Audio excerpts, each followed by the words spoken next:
Hello दोस्तों। 20वीं किसान सम्मान निधि किसी भाई की अगर नहीं आई है और पीएफएमएस पर अगर आपका ट्रांजैक्शन फेल दिखा रहा है और किसान सम्मान निधि के स्टेटस में एफटीओ जनरेट दिखा रहा है, तो क्या आपकी किस्त आएगी या नहीं आएगी? तो जानिए हमारी वीडियो में। हम अपनी वीडियो के माध्यम से आपको बताएंगे कि किसान सम्मान निधि आपको मिलेगी या नहीं मिलेगी।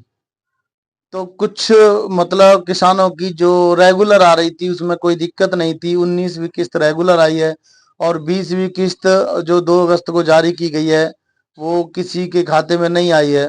कुछ किसानों के माध्यम से बताया गया है कि हमारी जो रेगुलर किस्त आ रही थी वो आई है लेकिन इस बार नहीं आई है। तो चलिए, आपके मतलब स्टेटस में अगर ऐसा दिखा रहा है पेमेंट फेल, यानी कि PMS transaction fail generate ID भी हुई है और बैंक रीजन कोड है तुम्हारा 75, bank reason this desk for the failure, यानी कि आपका जो पेमेंट है जो बैंक रीजन की वजह से फेल हुआ। देखो ये सेम उसी कंडीशन में ये अप्रूवल हुआ था, सेम कंडीशन है, उसमें कोई दिक्कत नहीं है।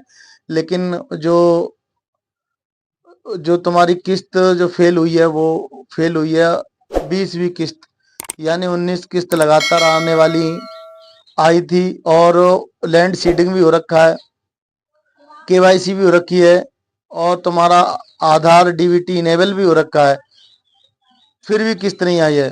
तो आप अपना मतलब यानी कि किसान सम्मान निधि लेने के लिए एक बार अपनी जो केवाईसी है वो अपडेट करा दें तो आपकी वो आ जाएगी। लेकिन ये जो गलती है ऊपर से पीएफएमएस की जो पेमेंट ट्रांसफर करते हैं उनकी तरफ से गलती की गई है, क्योंकि उनके मतलब यानी कि सर्वर में दिक्कत हुई है, इस वजह से दिक्कत हुई है। क्योंकि कुछ किसानों की बिल्कुल सही तरीके से मतलब किस्त आ रही थी और कोई दिक्कत नहीं है, सब कुछ हो रखा था।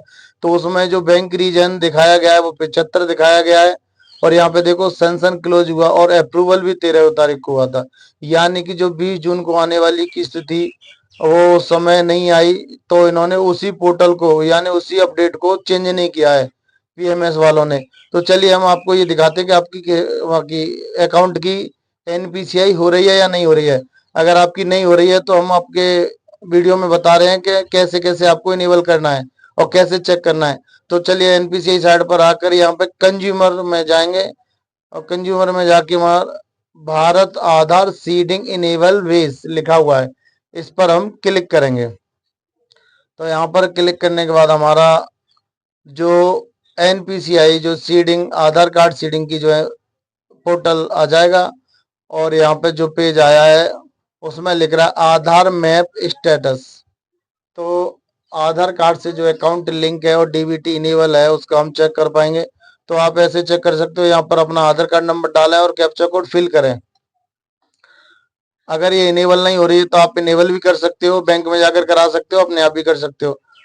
तो इस प्रकार अगर यहाँ पे डिसेबल हो रहा है तो इनेबल कर लें तो आपकी किस्त रुकी हुई आ जाएंगी। तो चलिए हम कैप्चा कोड यहाँ पर फिल करते हैं, फिल करने के बाद हम आगे नेक्स्ट करते हैं। नेक्स्ट करने के बाद हमारा जो ओटीपी है आधार कार्ड में लिंक मोबाइल पर जा रहा है, तो हम उस ओटीपी को यहाँ पर डालेंगे। तो हम ओटीपी डालने के बाद हमें कंफर्म करना है। कंफर्म करने के बाद आधार मैप स्टेटस आपका आ चुका है और यहाँ पे आधार मैपिंग स्टेटस दिखा रहा है इनेबल टू डीबीटी, यानी इनेबल टू डीबीटी दिखा रहा है। तो आपका जो एनपीसीआई लिंक है लैंड सीडिंग सही है और आपका जो केवाईसी भी किसान सम्मान निधि की हो रही है, लेकिन ये गलती पीएमएस की तरफ से की गई है, उनका पोर्टल गलत था। तो हो सकता है कुछ अपडेट कर रहे हैं और 1-2 दिन में किस्त आपकी आ जाए। अगर नहीं आती है तो किसान सम्मान निधि की जो पोर्टल है उस पर हेल्पलाइन नंबर पे कॉल करिए तो आपकी किस्त आ जाएगी। अगर आपको हमारी वीडियो अच्छी लगे तो हमारी वीडियो को लाइक करना, शेयर करना, कमेंट करना और हमारे चैनल को सब्सक्राइब जरूर करना। क्योंकि आप जब तक किसान सम्मान निधि की ऑफिशियल साइट पर अगर शिकायत नहीं करोगे तब तक आपकी जो कि किस्तें नहीं आएगी, क्योंकि ये जानबूझकर रोकी गई है। और जिन लोगों की रेगुलर आ रही थी उनकी सब कुछ हो रहा है लेकिन उनकी किसान सम्मान निधि नहीं आई है। तो 4-6 दिन का वेट कर लो, 4-6 दिन नहीं आती है